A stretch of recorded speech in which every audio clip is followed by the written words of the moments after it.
Heavyweight boxing fans, what's the deal? All right, man. I want to chop it up really quick about this interview that I just seen of Tyson Fury, man. On what's the guy's name? Gareth Davies, I believe. That's the guy that interviewed him.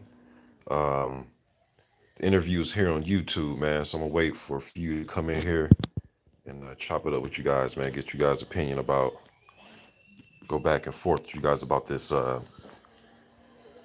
these things that Tyson Fury had to say regarding um, the things that Wilder has came out and said in his interviews that he's done in the last week here, man.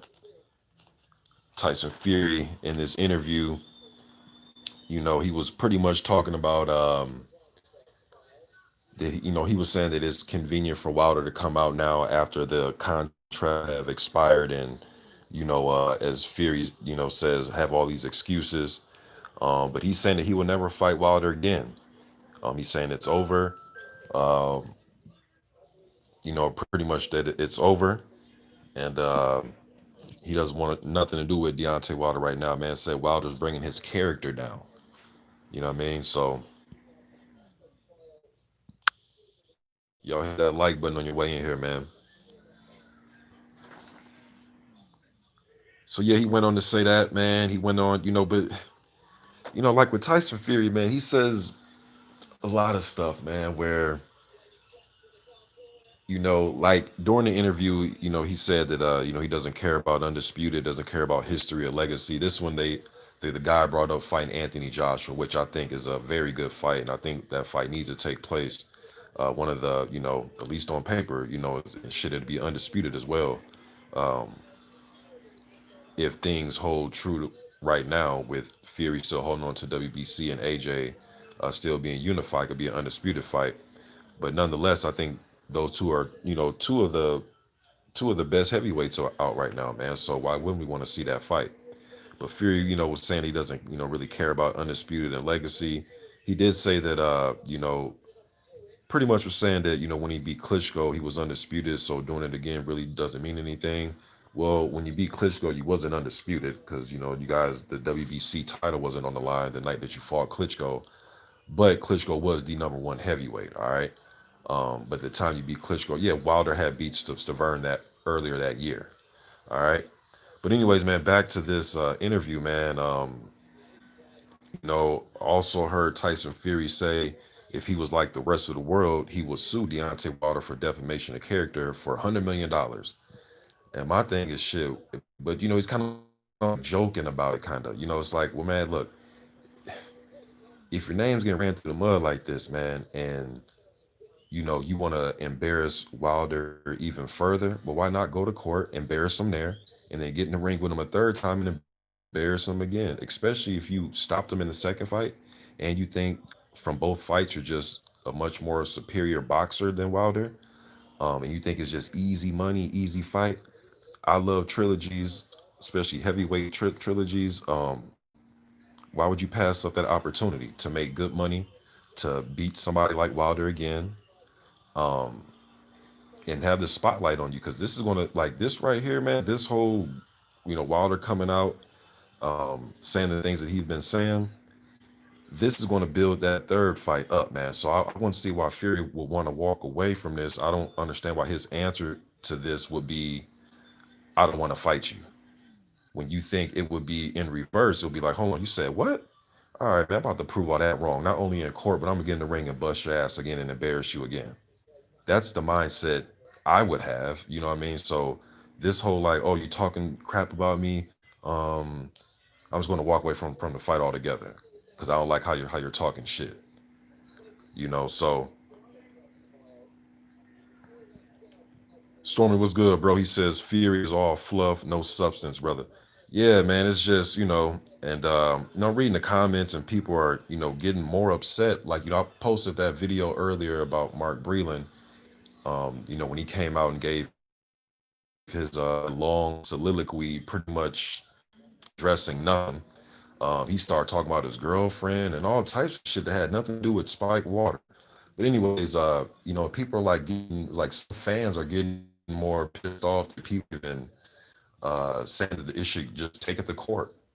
They're taking the eye off of what was Breland's response and what did you think of the response? You dig what I'm saying? Like, we should pay attention to more of what these guys' responses are. Because if you didn't do something, man, you just say, "Hey, I didn't do that." You're not going to get so long as, um, just some, just some long drawn out ass statement talking around the question. Just, hey, did you do this? No, I didn't. Yes, I did. You know what I mean? It's simple. It's very simplistic, man. So again, but that doesn't mean that Mark Breland is guilty or, uh, but that answer he gave on Instagram, man, I know people are going to say, oh, but that's not his character. Well, bro, I mean, he doesn't have to come out and give a Tupac hit him up type of response. But at the same time, bro, your character has nothing to do with just saying, I didn't do that shit. Nobody's going to look at you as not being classy if you just come out and say that. Some people saying it doesn't deserve a response, Mr. Boxing. Why doesn't it? Especially if you want to stay in the sport and work with fighters, you know what I mean, and not to have a stain on your name. Nah, man, you're going to come out and defend yourself. You know what I'm saying? Especially, you would think, especially a fighter, they would defend themselves, not just in the ring, but verbally as well.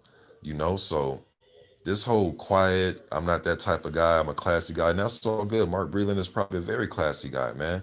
But it's okay to defend yourself. Unless maybe maybe he's getting some advice from a attorney that's telling him to, hey, stay quiet. Who really knows, man? But I think this thing should just go to court because right now there's a whole bunch of questions, a set of answers. Like from Mark Breland, I was expecting answers. I really didn't get no answers. I didn't. Maybe you did, but I didn't. Tyson Fury today, well, I got some answers. Hey, I agree with his what he thought about Usyk. I agree with him on Usyk, man. I'm gonna have to reevaluate my breakdown of Usyk, man. But just looking at the Witherspoon fight and looking at the fight with Chisora, I'm not sure how Usyk is going to hold up in the heavyweight division, especially when he goes against the big punchers of the division, man. I'm just not sure. I know he has good lateral movement, good head movement, bends at the waist here and there, but I'm talking about when the physicality picks up, when he's in there with a huge puncher, somebody that's a quicker puncher, more accurate puncher than Derek Chisora, um, and really put it on him. And then he has to fight fire with fire because sometimes I don't care how fast you're on your feet. Ali went through this. Larry Holmes went through this. I don't care how swift you are on your feet. Sometimes you're going to have to plant your feet and fight somebody off of you. Big punchers too. Can Usyk do that at heavyweight? I guess we'll see. But this may be a case of where Usyk was just probably a better cruiserweight than he is going to be a heavyweight. There's no shame in that because the dude went undisputed at cruiserweight. He's a damn good cruiserweight. You know what I mean? With that said, but I agree with Tyson Fury on that wholeheartedly. Right now, I'm actually watching the KABAYEL fight, man. Trying to just get my eyes and just gears towards his next possible opponent, KABAYEL. And KABAYEL's a guy that I'm familiar with, man. I've been watching him for the last like 3 or 4 years. Did a prospect watch video on him about 4 years ago. So what fight is this that I'm watching? Who is he fighting? Lazaridis. I believe this guy's name is Evgeny Lazaridis. I'm watching the fights in the fourth round. KABAYEL is fighting this fight differently than he did in the Chisora fight because he was kind of moving and using combinations and circling. In this one, he's walking this guy down. I think because he doesn't fear his power and it's a journeyman. You know what I mean? But just trying to refresh my mind with some KABAYEL fights, man. But yeah, listening to that Tyson Fury interview, man, it wasn't I don't know, man. I just don't understand why he would want to walk away from it. Unless you got an AJ fight on the table ready to go, undisputed. It's AJ and Fury, which means it's going to be huge. It's going to sell like a motherfucker, you know what I mean? But walk away from Wilder to fight KABAYEL? I don't know about that one, man. I think, I would rather see KABAYEL taking on an Otto Wallen or a F.A. Ajagba or a Oscar Rivas in some type of title elimination bout. But I don't know, man. If I was Tyson Fury, I would sue him just to show him that you're not gonna play with me like that or defame my uh, character that I would cheat like that. I would sue Wilder and I'll get him in the ring and beat his ass. That's what I would do. I wouldn't say, oh no, you know what? I'm not gonna grace you with a fight. I'm gonna, play cat and mouse and I'm not gonna give you the fight because you said this. Like, nah, man. But that's just my opinion, man. Let me see what y'all talking about in the chat. Let me see if anything else I want to get to before I get to you guys. Let me see. Yeah, then he was saying that he's concerned about Wilder's mental well. Tyson Fury is saying that he's concerned about somebody's mental well-being. I thought that was funny. Um, but yeah, it seems like he's doing. He's making it come off like he's doing Wilder a favor by not taking him to court. But nah, I want to see this shit go to court, man, because there's a lot of he say, and I want to see this shit go to court, man. And I want to see the third fight as well. Let me see.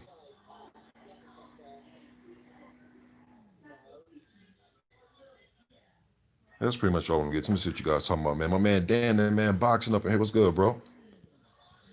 Lawrence Williams up in here. What's good? My man Retros Boxing and Documentaries, aka Blood Boxing. What's good, Blood? Mala2243, Tyrone Spencer up in here. See, Stormy B Man says, I think that what Breland didn't say was revealing, as what Wilder said on Blue Blood Sports TV today. Wilder sounded genuinely hurt by what transpired, alluding to being family. Yeah, man, like I was saying in my video earlier, man, I know Breland has a soft spot in his heart for Wilder, man. And they probably have it with each other, man, because you can't, train like that, go into battle like that, man, for all those years and all those fights, all those ups. There's a lot of ups, and then just the one down, I guess, against Fury in the rematch, and not gain some type of respect for each other, man. That's why I wonder, did they try to? I'm sure they probably have. Again, I'm not there. I'm not privy to everything that goes on behind the scenes with them, but did they try to talk this out behind the scenes more than once? It was just them. You dig what I'm saying? Maybe I guess this is gonna be saved for the book. You know what I mean? When one of these dudes come out with their book, I guess, man. Um, and I did catch the interview on Blue Blood Sport today with BFTB was on there and Kurt Sugar or Kurt Anderson was on there.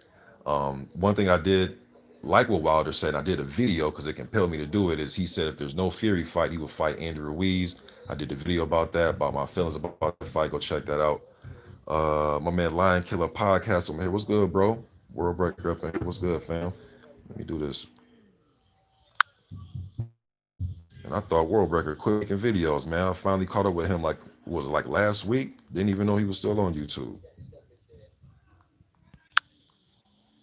Man, Lawrence Williams.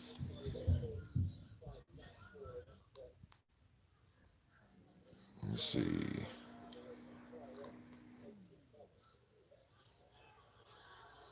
Stay Clint says in court people can't lie when see glove bent sideways. What's good, Dan the man? I agree, blood third fight must happen, man. Hey, it's this one dude on here. I don't even know this cat's name, man. I'm not sub to him, but um, other videos will pop up in your recommended section. I just clicked on it to see because just get a fresh perspective from somebody that I'm not sub to, never heard their channel, just what their thoughts are about the glove thing, just fresh opinion. And this dude was showing footage. A lot of people say, I've never seen Glove do this modern era, not in the 20s and 30s where the gloves was just totally different, but just modern, right? And this dude was showing clips of Canelo versus, was it Chavez? It was Canelo in a couple fights. Bro, Canelo's glove was doing some of the same things that Tyson Fury's glove was doing, which I thought was like, damn, does anybody else? Because people always bring up examples, and I'm like, no, I've never heard nobody bring up Canelo. I forgot who he was fighting. I'm not accusing Canelo of nothing. I'm just saying his gloves looked crazy too in a few of those fights. Nah, stay clean. I'm just telling you the gloves look crazy. I'm not saying it was anything. I'm just saying the uploader was showing he was pretty much trying to debunk Steve Cunningham when Steve came out with his video giving his opinion about Tyson Fury's gloves. And this dude was kind of doing like a debunk of Steve Cunningham's about what Steve Cunningham had said. But yeah, I was sitting there like, damn, man, that shit. Canelo's gloves look kind of crazy in these little couple angles this dude is showing.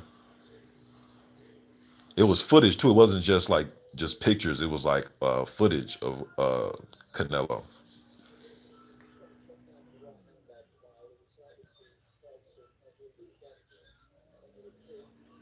All right, Lion Kill, I'm gonna do that, man. You say you and Nate Campbell had Mark Breland on and Aaron Davis on the show. Okay, you got some fighters on there. He says a couple months ago, just check it out to get a feel of the man's temperament. Yeah, bro, and I'm going to listen to it, bro, and I'm gonna get the feel that he's real mellow and laid back, and he may be like a behind the scenes type of cat, but I'm a I'm a laid back, cool, calm, collected type of dude too, and it takes a lot to get me to flip.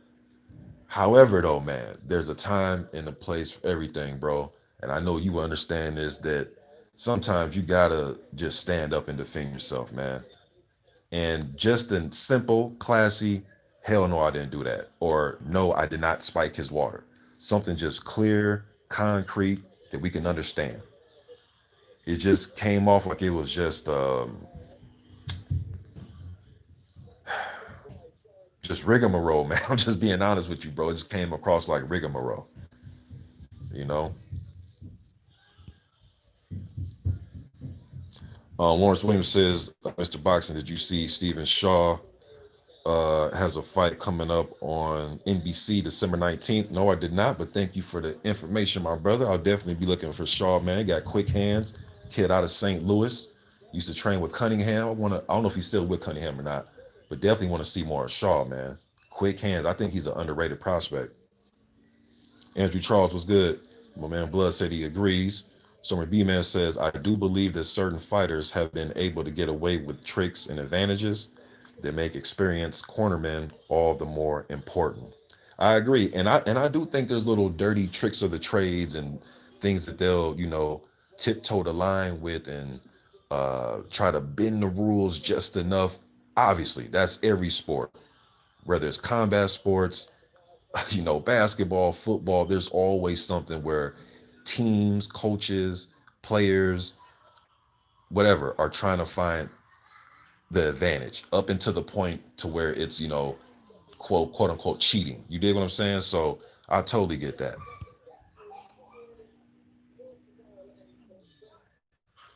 My man Blood or Retro's Boxing documentary says, I'm not going to keep defending Breland if he doesn't defend himself. Of course, man. You know, you know, yeah, that just wasn't it. That response just wasn't it. Y'all hear my little nephew in there going crazy. But yeah, that response wasn't it, man. Not at all. It was just so empty. I was like, damn, that's it. Wow. Trying to think anything else I want to chop it up with, man. This is just gonna be a little short one, man. Uh Anything Tyson Fury said interesting. Let me see. He says contract expired. He'll never fight Wilder again. It's over.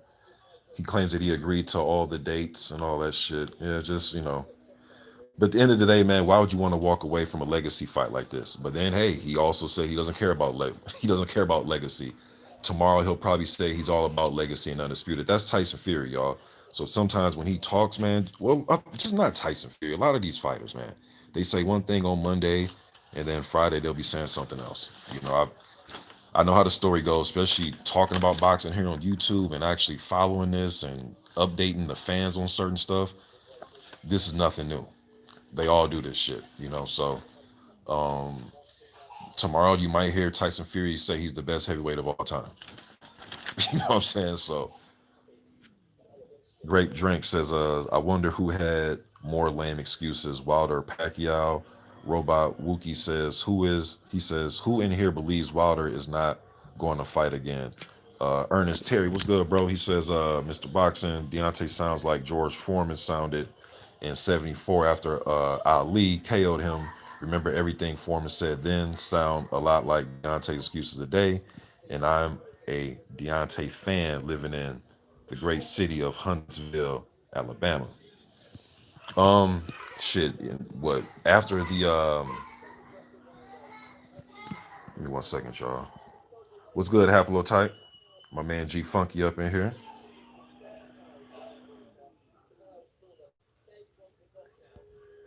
But yeah, man, even after Foreman's second loss, man, remember when he was saying he was in the dressing room and he said he had a meeting with Jesus and all that? And you know what I'm saying?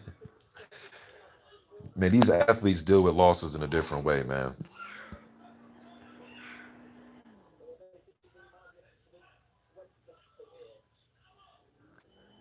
Mala2243 says, Robert, I have my doubts. He has had a lot of injuries. Okay. See if I missed any. Hey Lawrence, who's Stephen Shaw going to fight on the 19th in December, bro? Who's going to be the opponent?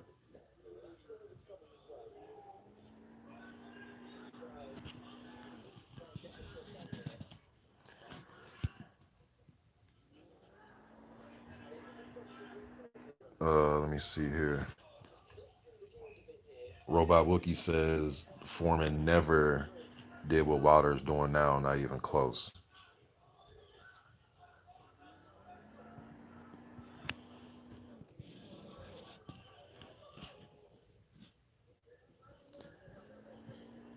Somebody says, what's his name? X or Ace. I was calling you Ace 99 says Wilder's finished. Finished doing what? What did he finish doing? Or you saying he's finished? He's finished in boxing. Why is he finished? Shit, he was talking about fighting Andy Ruiz next. You won't want to watch that fight, Ruiz versus Wilder? I would love that fight. Yeah, speaking of that one, man, Wilder did bring up Ruiz, and Blue was bringing up Dillian White, but I would like to see that fight as well. They got built-in animosity. They've been going back and forth with each other on social media for about 3 years now, Wilder and Dillian White. But the Andy Ruiz fight is a fight I would love to watch, man, because mainly because I said this before. Ruiz fought Parker.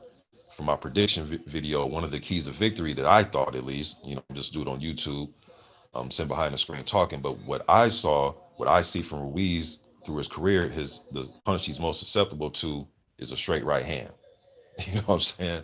So the dynamics of that would be a very entertaining fight. And let's say that Wilder can't keep him on the outside of the jab and a straight right hand, and Ruiz gets inside of his range. Ooh, it could be a long night for Deontay, man, because he's not as good as the inside fighter as Andy. I'm not even going to hold you. He's not. But he does have a fighting spirit, though, and he will fight you off of him. And even though his long right hand is the punch, I mean, you just can't sit here and just play the numbers game and just accept uppercuts and hooks from him. You're going to have to defend, catch, and shoot, and that's what Andy is great at doing on the inside, man. And I think he could probably work Wilder's body, make his head drop, and get him and shit fuck around and stop him. But if Wilder can keep on the end of that jab and land that right hand at will, because sometimes Andy keeps his head on the line. Sometimes he doesn't get off line. He doesn't pivot sometimes. Sometimes he stays right there. And he relies on his chin and toughness to grit through sometimes. But if he get that head moving and get them quick combinations and doesn't let Wilder get set, man, I love that fight. I was happy as hell. You could hear it in my voice when I made the video about Wilder won him, because that's a fight that I like. A lot of fans are hung up with this one loss, man. Like fans are so fickle, man. Dude get one loss, two losses, people ready to write people off, man. He got exposed. He's a bum and he should retire. It's like this whole social media era, man. It has its pros and cons, man. I like it for an old school fan like myself because I get to come on here and voice my opinion. I don't have to wait till Ring Magazine comes to my house or go out and buy, KO Digest and the boxing, all the magazines like we used to do back in the day. But a lot of fans, man, I think they were spoiled with Floyd Mayweather and Andre Ward and, caught the tail end of Calzaghe. And they think like you have to be undefeated. And if you're not, you're a bum. That's bullshit, man. That was never a thing. Just so some of you fans know that. Now, was it a thing to have to be undefeated? Well, I mean, it was a thing because yes, who doesn't want to have no losses, right? But it wasn't a thing to the point where you were just written off, though. Now it's like more of a thing now. He got such and such. Like a dude that have one loss, he got such and such problems. It's like, dude, he's fucking 35-1 now. Like, what?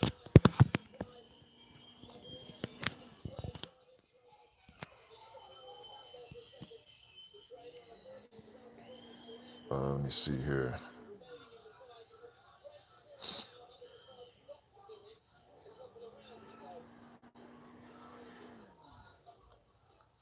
Robot Wookie says the network told Big George to not knock Jimmy out fast, which is why the fight ended up the way it did.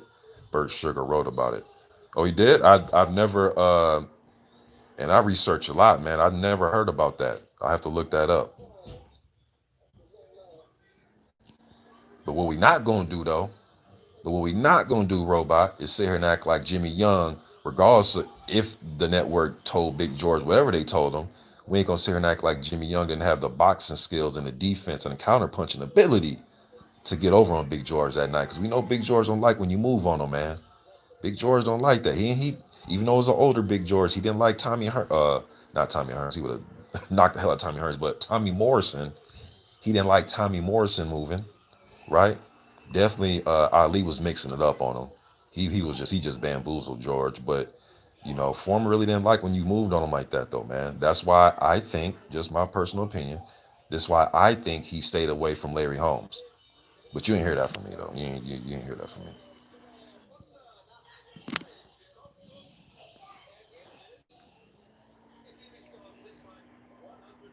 Where did I have Jimmy Young on my 70s ranking? I did a top 20.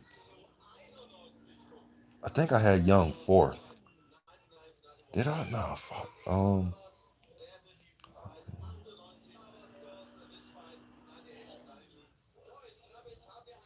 Yeah, I think I had him fourth on my list. I gotta check my list again.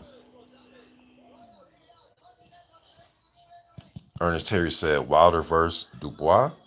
Right now, we'll go with Wilder. 2, 3 years from now, Dubois. If he keeps on this, if he stays improving,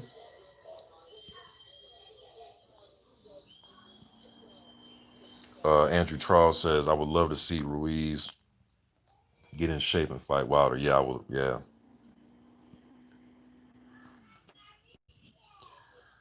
Robot Wiki says Wilder would knock the boy out. He has zero head movement and is too inexperienced. 3 years from now, maybe. Yeah, that's pretty much exactly what I said. Yep. Milo2243 says, I think Ruiz gets inside. He will destroy Wilder. Wilder has to work that jab and hold the range. Yes. And speak of holding, just the word hold, he needs the via vice grip, hold Andy on the inside, especially that left hook arm. If you don't know how to do it, watch Evander Holyfield versus Mike Tyson, the first fight.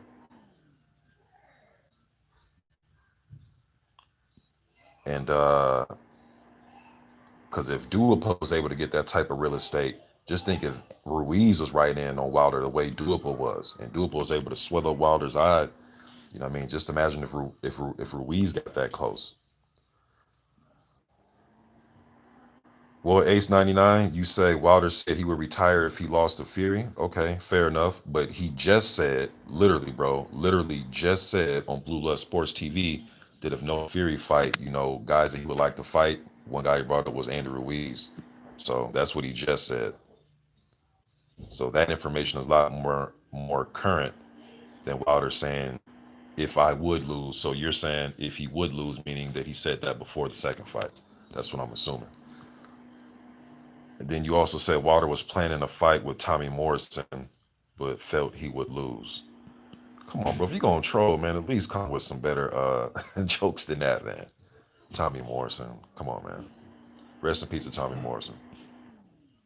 Speaking of Morrison, though, can't wait to see his sons get back in the ring. Mackenzie Morrison and Trey Lippy Morrison, especially Trey, because Trey, shit, last I checked, was 15-0 with 15 knockouts.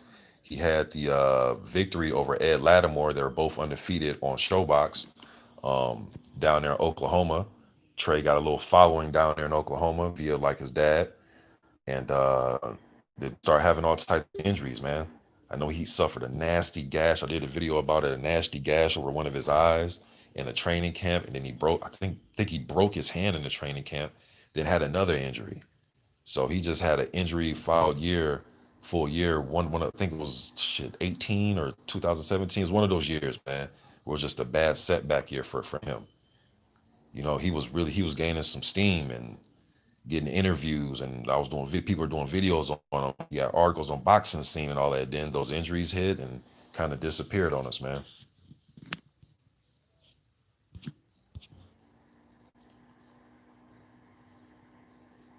Yeah, but I'm curious to hear Retro's boxing documentaries. I'm curious to hear your opinion on Breland's what Breland had to say, bro.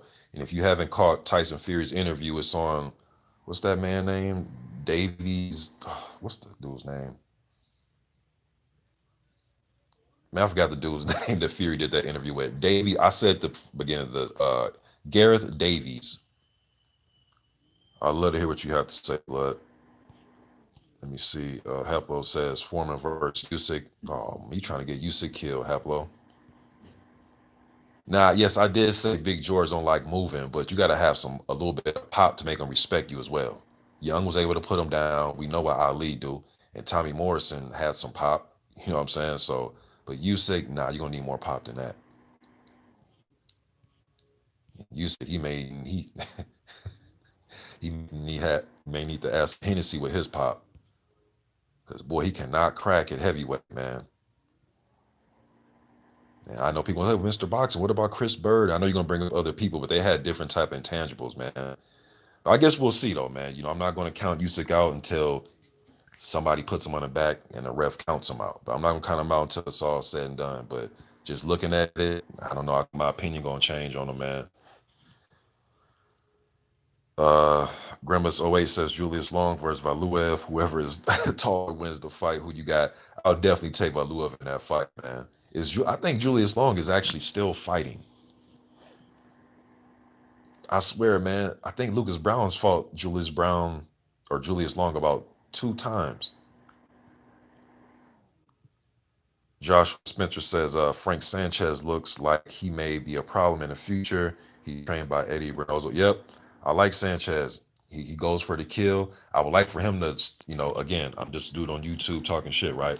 But when I watch him, and maybe he just wanted to make a statement on Saturday, you know what I'm saying? But I thought he should have doubled up that jab though, because he was just being very predictable, just jabbed in the right and the left, the jabbed in the right. We'd love to see him just double it up a little bit more, you know what I mean? But um,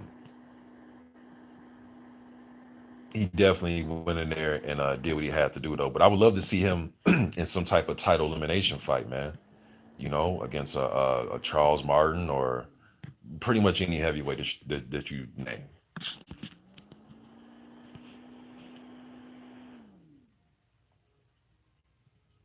G Funky says you still gonna be running marathons against these heavyweights, yeah.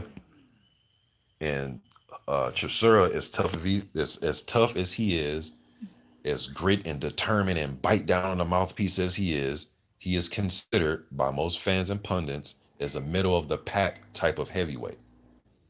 You dig what I'm saying? Um, and he took Usyk to the brink, so it's gonna be interesting, man.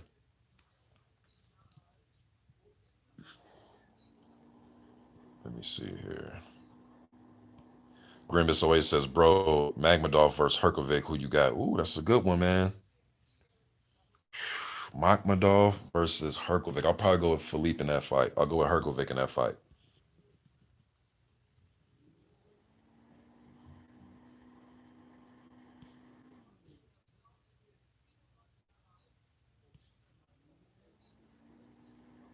Robot Wookie says, I wish Holmes and Foreman fought in the 90s. Uh, that would have been great. Yes, it would have. I actually did a video about that. I think if they would have fought between 91 and 94, I would have liked that. Between 91 and 94. But man, watching the way that Larry was able to control Ray Mercer, um, it just and then just looking at the way that Big George struggled against Morrison and Moore before he put his lights out, I would just favor Holmes in that fight. But Holmes get against that ropes and try to do his version of the rope a dope or try to do what he did to Ray by just extending his arm and trying to, mess with him and uh, land the jab and then the jab straight right hand behind it and hold him in headlock. I don't think he would have been able to do all that to Big George. But that fight would have been interesting to see, though, man.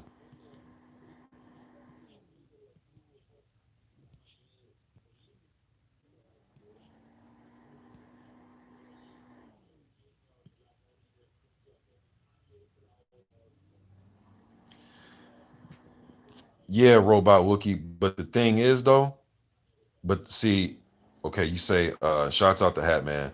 You said he did a great video on people saying Usyk can't beat the big boys because he doesn't have the power. That's what they said about Holyfield as well. Everyone should check it out. Yeah, go check out Hatman Strikes Back, man. Been messing with Hatman for shit about 10 years here on YouTube. But what I would say to that is this though. One thing about Evander, um, he did go in there and knock out Dokes. I mean, he did score some knockout victories though. It don't look like Usyk got he pretty much made what's the boy name? Chaz Witherspoon say uncle, right? Chaz didn't really want no more.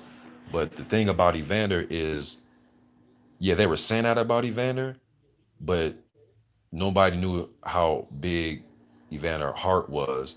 And Evander wanted to mix it up. He wanted to mix it up against Riddick Bowe. He wasn't going in there trying to. Now, the second fight, Emmanuel Stewart was trying to get him to move around a little bit in box. But man, Emmanuel had to damn near get Evander. Emmanuel damn near had to hold Evander at gunpoint to make him move in box, though. He had to like scream and yell at him to do that. Evander wanted to mix it up. You know what I'm saying? Evander wanted to get in there and mix it up with Mike Tyson and all that type of shit.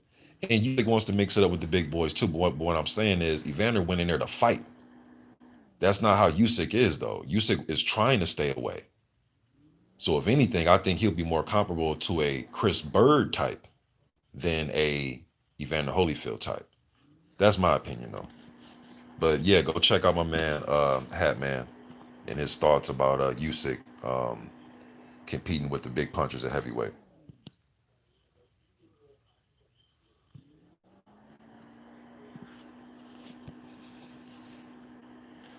Haplotype says, if you could see Holmes jump off a limo and drop kick any current boxer today, who would it be?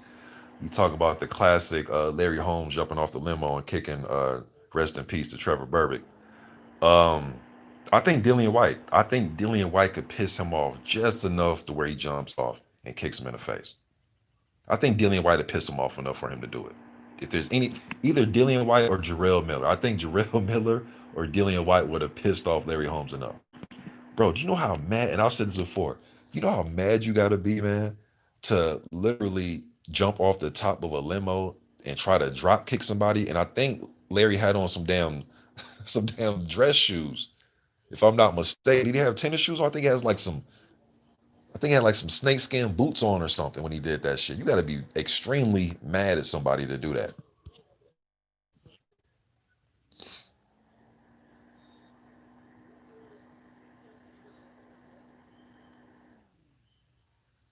Yes, Blood just confirmed that he had on cowboy boots, man. You know how mad you got to be because as soon as you come down on that concrete, you're going to lose all footing. He had a chance of hurting himself more than he was going to hurt Burbick. That was a kamikaze mission, man. See, back in back in them days, real OGs, man, they'd just get on top of a car and drop kick you in the face if you talk shit. They wasn't saying, "No, I don't want to fight you now." You know what I'm saying? They was drop kicking dudes off the top of the car back in the day.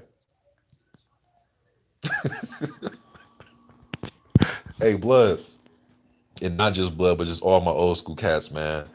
I used to love watching the HBO fights with Holmes, like the build-ups, because Holmes would never let you forget how big his house was. He bought him a tour bus. He got 8 swimming pools in his house. He owned a Larry Holmes dine-in, a Larry Holmes hotel, a Larry Holmes. Hey, there's Larry Holmes High School, Larry Holmes toilet paper. Man, yo, when Larry got his money, man, he sure did. Buy him some properties and buildings. And from what I know, man, he still got some properties out there in Easton, I believe. But shouts out to the legend, man, Larry Holmes. Blood said his dress code never matched. He said he used to wear track suits. He says that nigga would wear a snapback with a tuxedo. Yeah, yeah, he would. Let me see. Yeah, yeah, Haplo. He kicked me. He kicked me. Robot Wookie says Holmes was crazy, and I wouldn't have any other way. Good call on the boots. It always makes me laugh. Uh, Ernest Terry says, plus Evander KO Dokes, Pinkline Thomas, quick tails before he got top shot. Yeah, I kind of was having a brain freeze there, but yeah, man, the Quick Tillers fight. He actually fought Quick Tillers in Reno, Nevada. I remember that telecast. Fought him in Reno. Um, then the Michael Dokes just fucking uppercuts from hell in that fight, and then the Pinkline Thomas fight was a good fight. Shout out to my man Kind of Local Sports, man. I seen the interview. I watched it yesterday that he did with Pinkline Thomas like a month ago. I had Pinky number 4 on my '80s top 10. I had him at number 4. And if you're curious who was above him, Mike Tyson, Larry Holmes. I had Tim Witherspoon at number 3. And if you're curious who was number 5, I had Mike Weaver. Blackout. Salute to you, man. Glad I can give you some something to listen to, man, while you're getting it in the gym. Or you said work. I think you said working out, working. Okay, well, while you're getting it in, making some money. Grimace always says, who you think has taken more peds, Miller or Erkin Tepper? Or they working together to supply these heavyweights with peds? Well, being that Tepper literally got caught, he turned his fucking house into a warehouse stock full of different PEDs. I would probably say Erkin Tepper, man, being that that he got caught with literally supplies of this shit. But I don't know, man. Jarrell is when he fails this test, he's failing for multiple things. It ain't just one thing. He's failing like that dude. It's coming off like he in there making PED smoothies and shit, man. Yes, Lawrence Williams. I remember that against McDonough. That's the fight he took. Was that the fight he took because Tyson lost? Or no, that was the fight he took before. I forget when he took that fight against that dude. Was it the right before Tyson, or he took that because Tyson lost, and then he fought Douglas for the title? I forget exactly how it went. Ernest Terry says Weaver KO 15. Or you talking about that knockout he did against John Tate when he left John Tate face first? That was nasty. Focus ball was good, bro. O's before? Okay. Robot Wookie says Brooks and Thomas were past their primes. It's one of those reasons people didn't give him his due. Yeah, and they did that too a lot. Because they said that they were old, and then when he fought George Foreman and Larry Holmes, they were saying that they were old. But then Larry Holmes went out and had a great performance against Ray Mercer, and we know what Big George went on to do. You know what I mean? So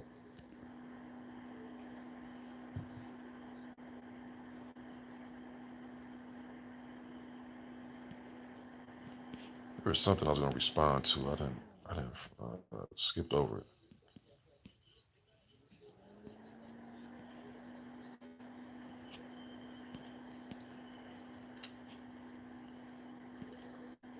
Haplotype says, I think Tepper was Miller's strength and conditioning coach for the Joshua fight.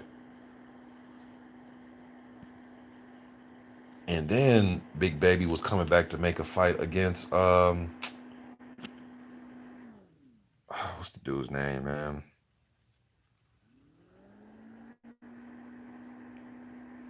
I forget who Big Baby just popped against, but then hey Lawrence, who did Big Baby pop against, man? That he was just Forrest, Jerry Forrest, yep. And then Forrest went on the fight. And then Forrest popped. Man, boxing is crazy, man. And Forrest did an interview on the Boxing Voice prior to the fight date coming up with Miller about, Miller, test, he has drug use, just going on about drug users, but he's still going to fight Miller, boo, woo, woo. And then Miller popped, right? And then the replacement comes in. Uh, And then who did Miller or no sorry, but who did Forrest end up fighting? Um Lawrence, who did Forrest end up fighting after? Because they kept the fight card. Yeah, Carlos Taco. Taco beat him. Yep. Okay. Then he pops Forrest. And come on. I think Forrest it's hard to stop him, but I think Gerald Washington's best KO punch I've seen. Well, the Robert Helenius stoppage, but Forrest, his KO on Forrest was a nice knockout. But shouts out to Jerry Forrest, man. Hopefully he can get it back together, man. And you know they giving everybody else other chances, three, four, five chances. Shit, you know I want to see why this man want to get his chance, man. Just stay off them damn drugs, man. You know what I mean? And quit telling us that you didn't know what happened. I'm talking to all these fighters, man. It was in your food. It was in the soap. It was, come on, man. Y'all know damn well what's going on.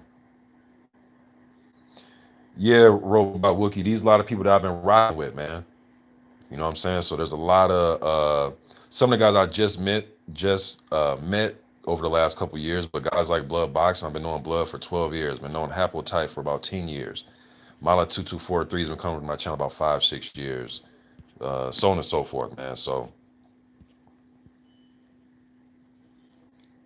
and we just mainly on my channel, man, we just chop it up, man. As long as you ain't coming in here, as long as you're adding to the conversation and you're not trolling and saying, being childish, and we're talking about probably a history topic, and you come in here and say, uh, Walter's a bum, or you come in here and say, AJ sucks, some shit like that, then somebody probably jump on you and block you. You know what I'm saying? Just as long as you're adding to the conversation, you can have your own opinion. If you think, Anthony Joshua is, uh, you know, uh, the fucking best heavyweight right now, then that's all good, man. I'm not going to block nobody for no shit like that. I just ask, man, just add to the conversation, man. The same way you would add to the conversation and we were really in person chopping it up at the fights or something like that. Because you wouldn't troll at the fights, you'll just talk normal. The internet is like that though, man. A lot of trolls.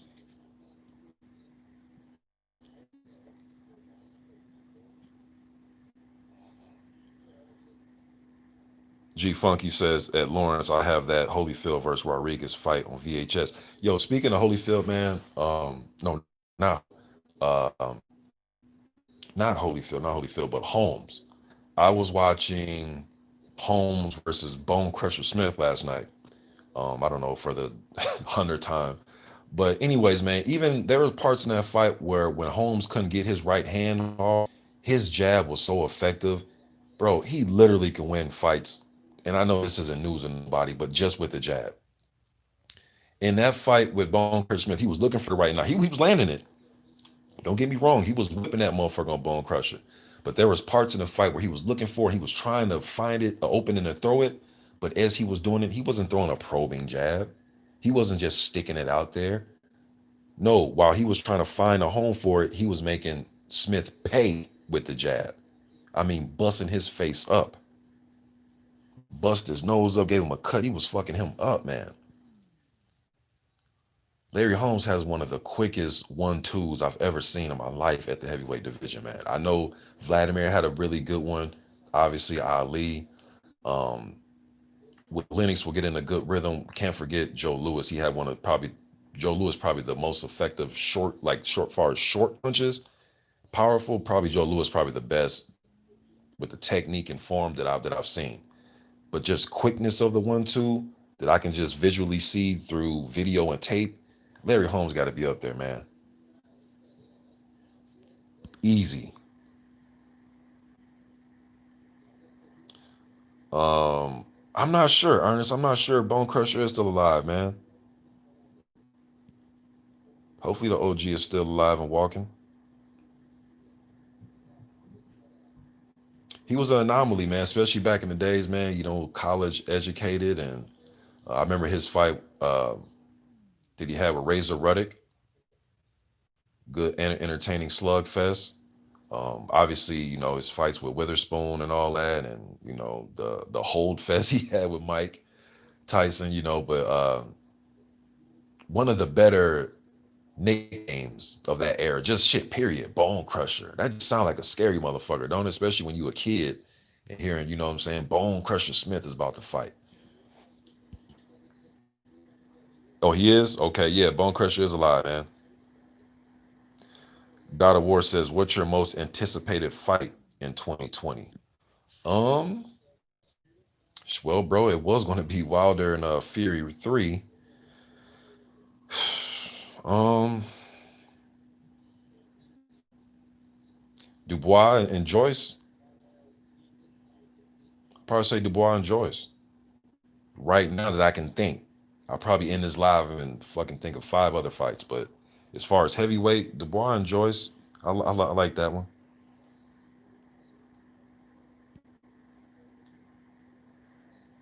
See, Ernest, he asking me what's my most anticipated of 2020. I know Fury and AJ, Fury, yeah, Fury AJ is not gonna fight in 2020. So just to ride this year out, I'll just say, hey, you know what? I'm not gonna lie, man. I'm not even gonna lie to y'all. I gotta be real with y'all, man. Mike Tyson and Roy Jones, I gotta put that up there just for the spectacle of it, just to see what the fuck is going to happen. I look, we all know that their best days are long behind them, but this is the championship of themselves. You know what I mean? But shit, I'm looking forward to that just to see what happens. Let me see. G Funky says, "What about Riddick Bowe throwing a set on Larry Donald at the press conference?" Yo, Riddick, I remember that when he pieced up Larry Donald, and then he fought. What was the other dude? Uh, no, he pieced up Larry Donald at the presser. Then he fought Elijah Tillery. They got into it in the ring, right? And they had a rematch. But yeah, man, he did piece up Larry Donald, landed square on the jaw too. That was an accurate. Hey, that was an accurate sucker punch from. That was an accurate sucker punch, 2 piece by Riddick Bowe, man. Y'all remember when Barrera and Morales? Who hit? Was it Barrera that hit Morales in the face? That I could have swore they got into it at a presser, man. I could have swore Barrera and Morales did the same shit.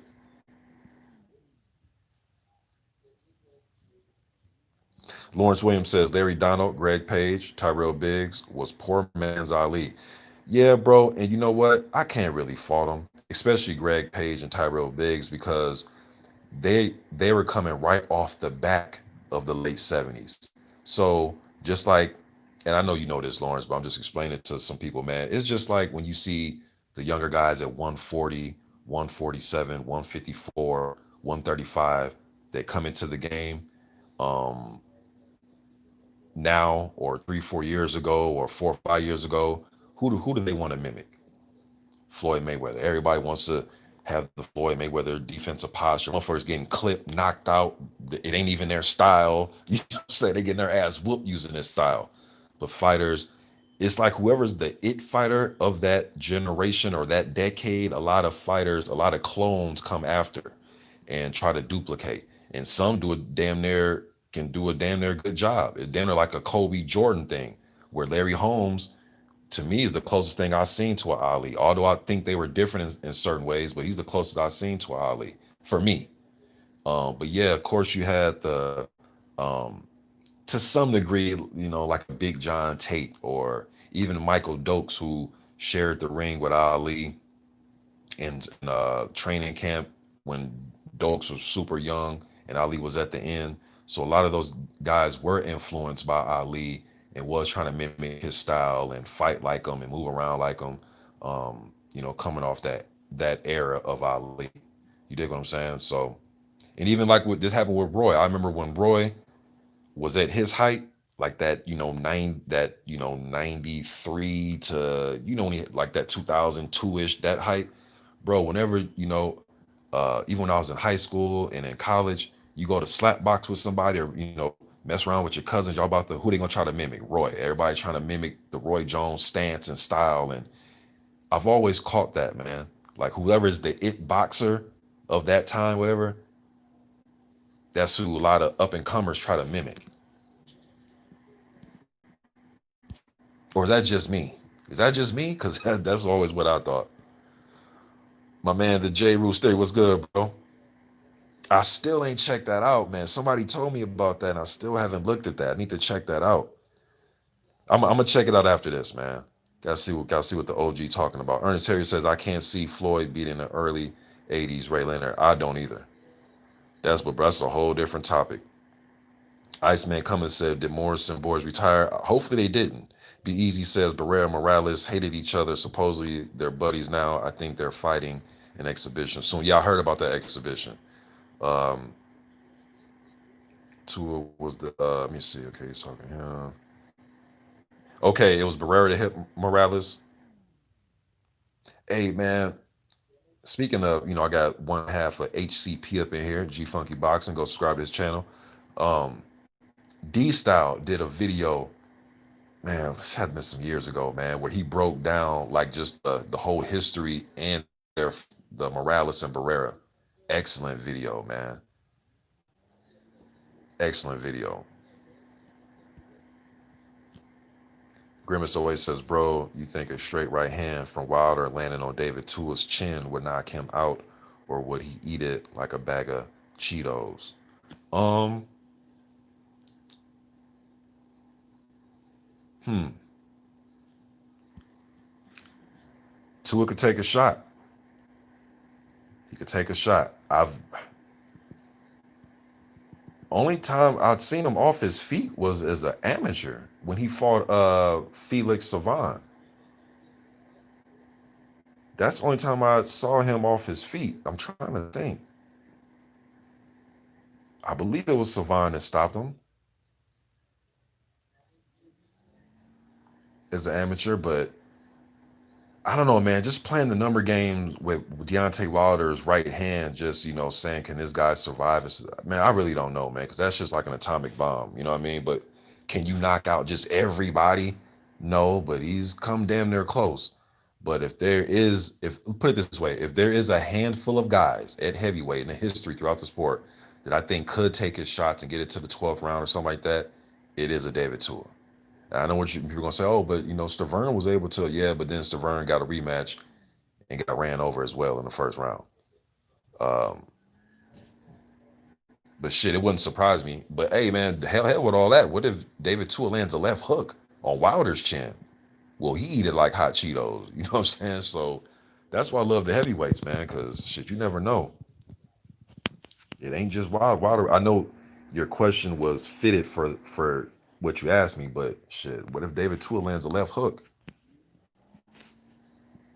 Count Drago says mid to late '80s heavyweights are criminally underrated. Yeah, I think the hand speed, it was nothing for them to throw in 7 and 8s. I'm talking about 7-8 punch combinations. It was nothing. That was typical. It was typical to see Greg Page throw an 8 punch combination. Typical. You wouldn't even think twice about it. Now the pace has slowed down. Not every fighter, but majority of the heavyweights are 1-2-1-1-1, 1-2-1-2-3, 1-1. They're those type of combinations. Jab, jab straight hook, jab, jab, jab, jab straight. So but hey, if that style works for you and it can get you a long way, who am I to tell you to change it up?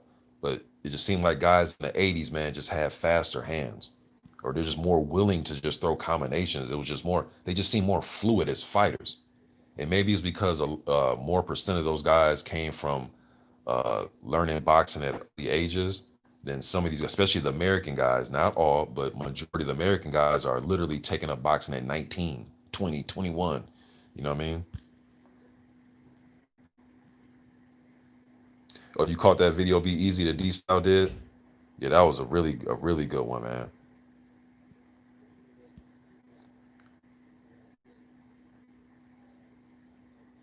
Haplotype says, no, it wasn't just you. Half the guys Tyson fought coming up were doing Ali style. Yeah. And I bet you they looked at Mike Tyson and was like, oh, I know what style, because they probably looked at Tyson as Joe Frazier. So they thought I can just use the Ali fighting him. You know what I mean? Tony Tubbs was another one.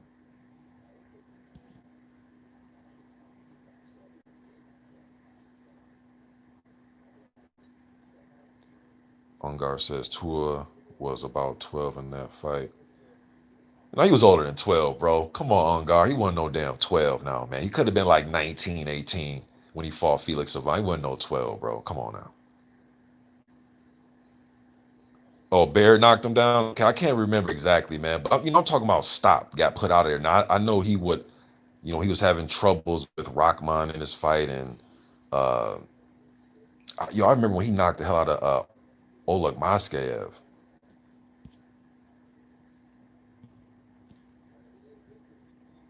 Iceman Cummins says, "Who had the best left hook in history?" Oh shit, bro. At heavyweight, um,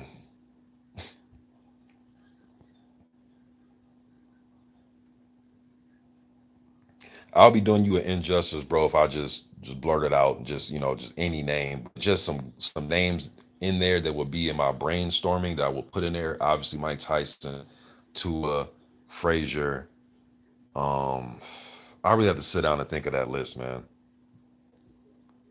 because I know I'll be doing an injustice to somebody, and I just can't think right now. Ezra Charles had a pretty good left hook.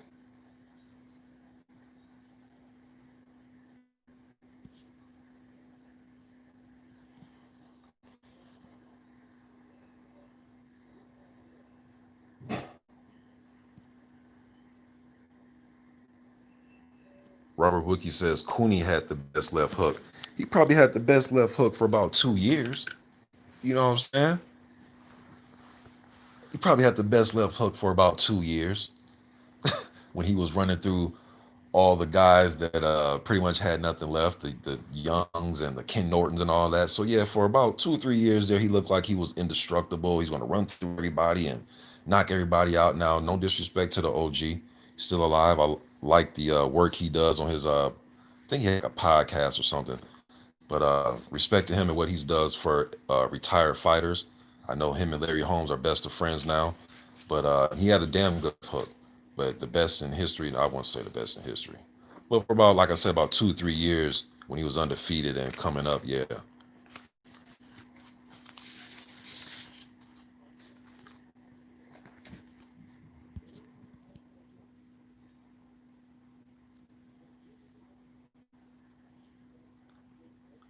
Money Man says a in shape bow beats everyone Bills and Chin. Yeah, Ace 99, Ernie Shavers had a powerful everything. Hook, uppercut, his hands, period.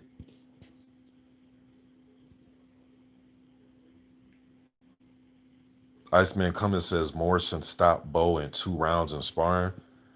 Um, I never heard about that. Mala2243 says he was about 18 when he fought Savan. Yeah, I knew he was about 18, 19. And I know who I forgot who said he was 12, but I know you're, being sarcastic, but I know he's like 18, 19. Iceman Cummins says a true story. Okay, so I just never heard of that. Another little behind it, well, it's not really behind the scenes because it's in his damn autobiography, but I read the Joe Frazier book. When I read Frazier's book, man, probably '09 or 2010. But in his book, according to Smoking Joe, he say that he used to beat the hell out of Ken Norton in sparring. So he used to beat the hell out of him in sparring, man. Renee Box Young, I appreciate that.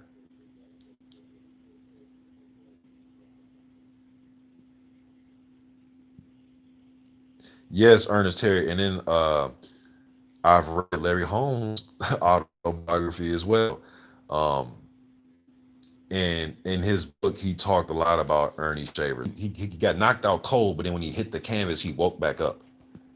There's another guy that he gave a lot of respect to that people will overlook in history and probably never bring him up, and that's Roy Williams, a guy named Roy Williams that Larry Holmes said he thought this guy had all the skills and ability and size to be a world champion, but just being dicked around by promoters and not getting full training camps and all that type of thing. And that fight is actually on YouTube, Larry Holmes versus Roy Williams. But before I even seen the fight on YouTube, I read Larry's autobiography, probably like '07, '08, around that time. And I remember him bringing up guy named Roy Williams. I never found the fight, could never find it, never find it. And then luckily, I want to say a couple years ago on YouTube, I finally found the fight. You know what I mean? So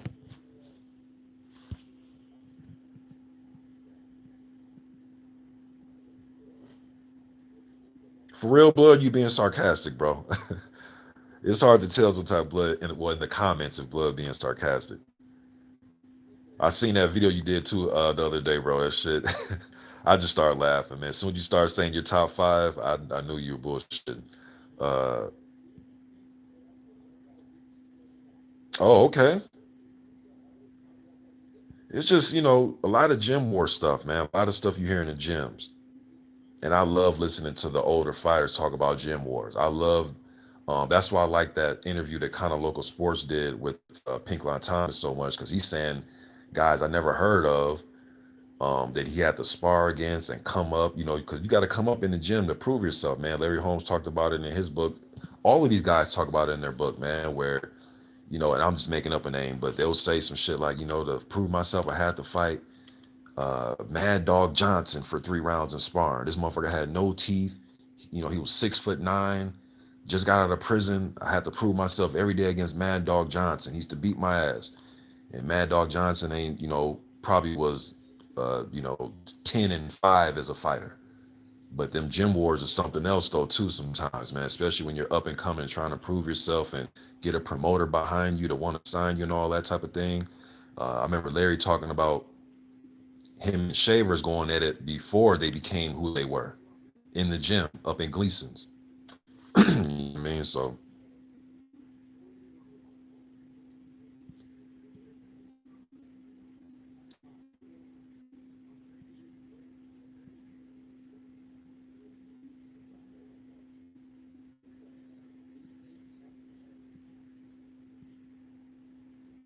Cal Drago says, what did you think of Zhili Zhang?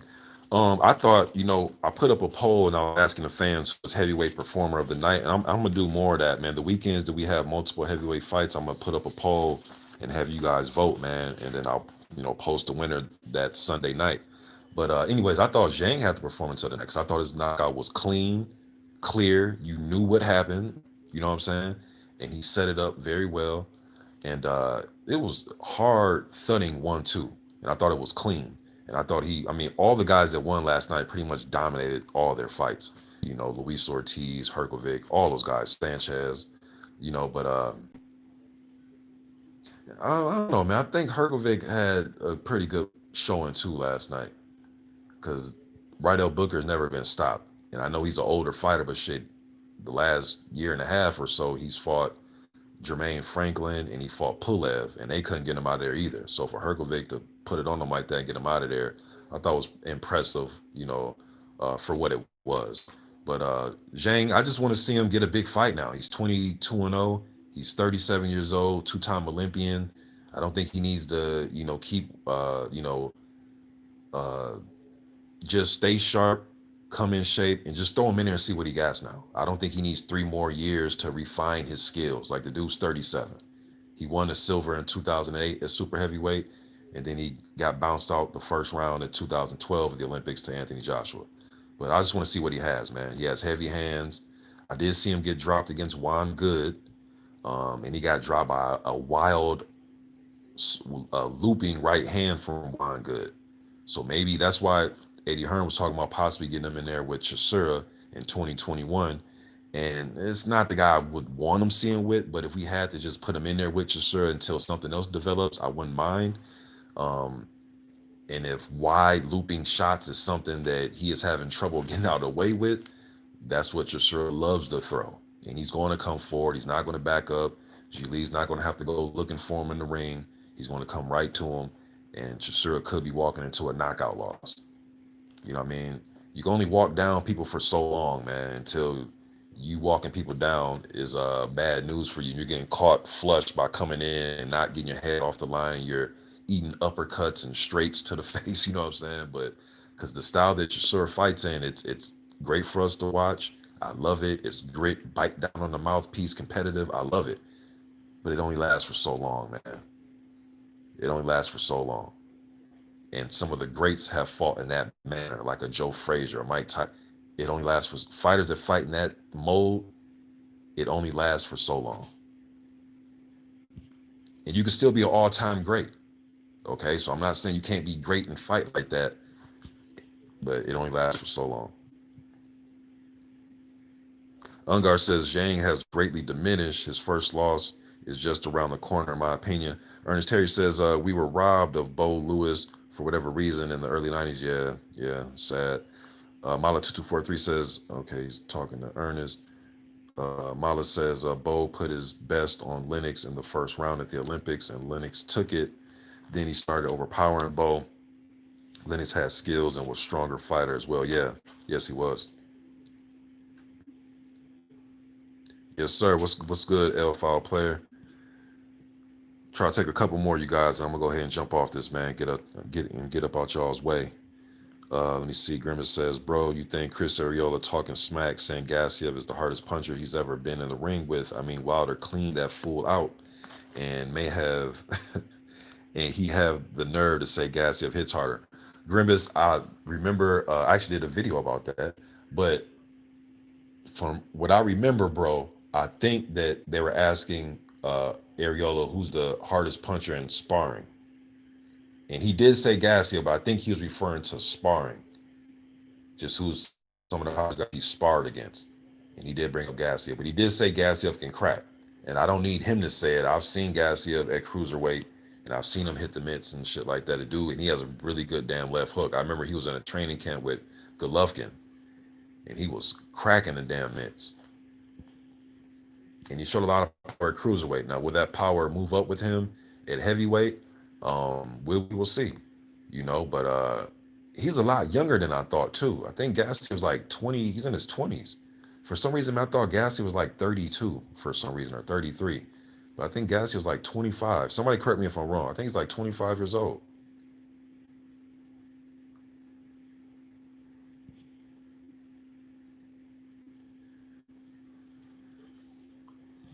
Let me see here.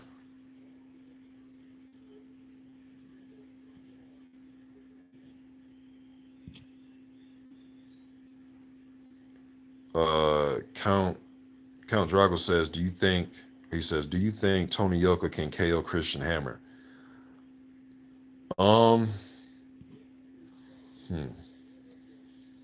It's gonna be tough, man. And I know Christian Hammer has been stopped before. Uh,